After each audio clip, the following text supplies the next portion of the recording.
On the morning of September 16, 1922, a couple walking through a crabapple orchard on the outskirts of New Brunswick, New Jersey, stumbled upon a horrifying sight. Beneath a tree lay the bodies of Reverend Edward Wheeler Hall and Eleanor Reinhardt Mills.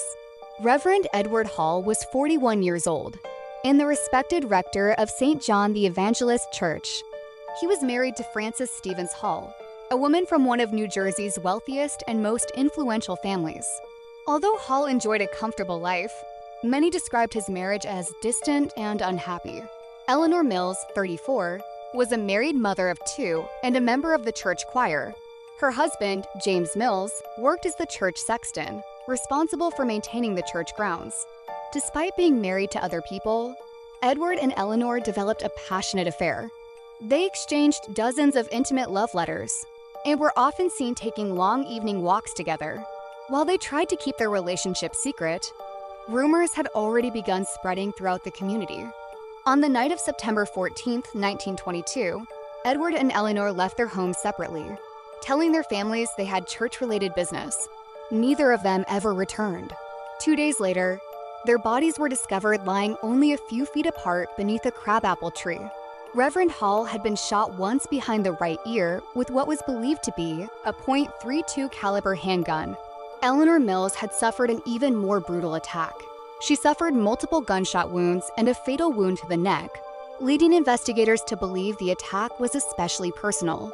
The murderer may have deliberately staged the scene rather than fleeing in panic, as the love letters exchanged between Edward and Eleanor were neatly scattered around their bodies, almost as though the killer wanted to expose their affair for everyone to see. Before police could secure the orchard, hundreds of curious spectators wandered through the crime scene, destroying footprints and contaminating valuable evidence. By the time detectives began their work, much of the physical evidence had already been lost forever. Suspicion quickly centered on Frances Hall and her powerful Stevens family. Many believed they had discovered the affair and arranged the murders. To protect the family's reputation, others suspected a jealous spouse, while some investigators believed the killings may have involved multiple attackers because of the brutality of the assault. In 1926, Frances Hall, her two brothers, and the family's former maid stood trial for the murders. However, the prosecution relied heavily on inconsistent witnesses and circumstantial evidence. After weeks of testimony, all four defendants were acquitted. Even after more than 100 years, the image of two forbidden lovers lying beneath a lonely apple tree, surrounded by their own love letters, continues to haunt historians and true crime enthusiasts alike.